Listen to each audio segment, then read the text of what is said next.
बिस्मिल्लाहिर्रहमानिर्रहीम। अस्सलाम वालेकुम व्यूवर्स। आज मैं आपको एक छोटी सी कहानी सुनाऊंगी। अली और उसके दादाजी की आपस में बहुत बनती थी। ये तब का जिक्र है जब अली सिर्फ 7 साल का था और दादाजी को भी अली बहुत अजीज था। दादाजी अक्सर उसे छोटी छोटी बातों में जिंदगी के बड़े बड़े सबक दिया करते थे जो बहुत बाद में अली की समझ में आए। इस तरह एक उन्होंने अली को जिंदगी का वो शानदार सबक दिया जो सबसे ज्यादा कीमती और अनमोल था। दादाजी अली को एक खूबसूरत पुरसुकून झील के किनारे सैर पर ले गए जहाँ छोटी छोटी घास उगी हुई थी। लोगों के बैठने के लिए थोड़े थोड़े फासले पर बेंच रखे थे। एक खाली बेंच पर अली और उसके दादाजी बैठ गए। अब दादाजी ने अली से कहा कि एक कंकर उठाओ और उसे झील में फेंको। अली ने कंकर उठाया और झील में फेंका तो दादाजी बोले, अली आप पानी में बनने वाले उन लहरों को गौर से देखो।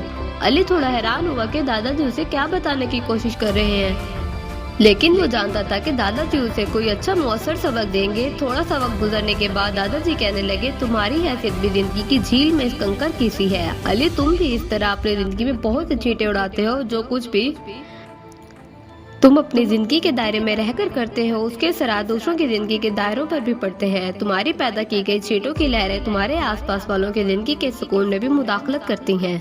याद रखो, अपने दायरे में तुम कुछ भी करने के जिम्मेदार हो, लेकिन उनसे बनने वाली लहरें दूसरे दायरों को भी छूती हैं, उन पर असरअंदाज होती हैं। लिहाजा हमेशा इस तरह जीने की कोशिश करो कि तुम्हारे दायरे से दूसरे दायरों में खुशी, तमानी और तमन्नो सुकून लेकर आए।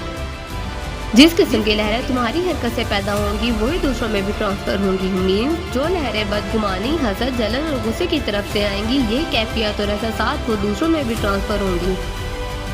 और जो लहरें पुरसुकून, इत्मीनान और खुशी से पैदा होंगी वो दूसरों की जिंदगी में भी ये कैफियत और एहसास पैदा करेंगी। इन सब लहरों की जिम्मेदारी तुम्हारी अपनी जात है। तुम खुद जिंदगी की लहरें बनाते हो और वही लहरें मुड़कर तुम्हारे आसपास आती हैं।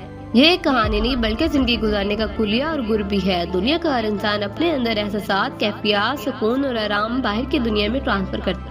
हम दुनिया में कभी भी उस वक्त तक अमन और सुकून कायम नहीं कर सकते जब तक हम अपने अंदर के तनाज़ात, शक, गुस्से और नफरत का मुकाबला न कर ले। इंसान दरअसल अपने अंदर के एहसास का अक्स होता है। वो दुनिया को वही कुछ दे सकता है जो उसके खुद के अंदर होता है।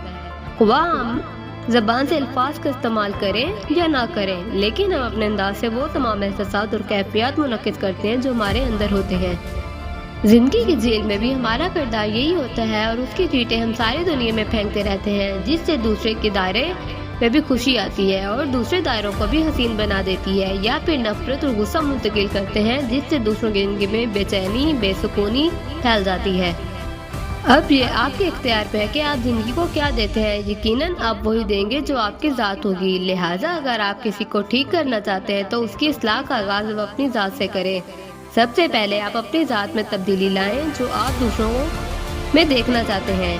अपनी ज़िंदगी में इत्मीनान और खुशी पैदा करें, बाकी दुनिया खुद ब खुद आपके साथ हो जाएगी। ये दरअसल आपका अपना इंतखाब है जो आपकी ज़िंदगी के साथ साथ औरों की ज़िंदगी को भी पुरसुकून बनाता है।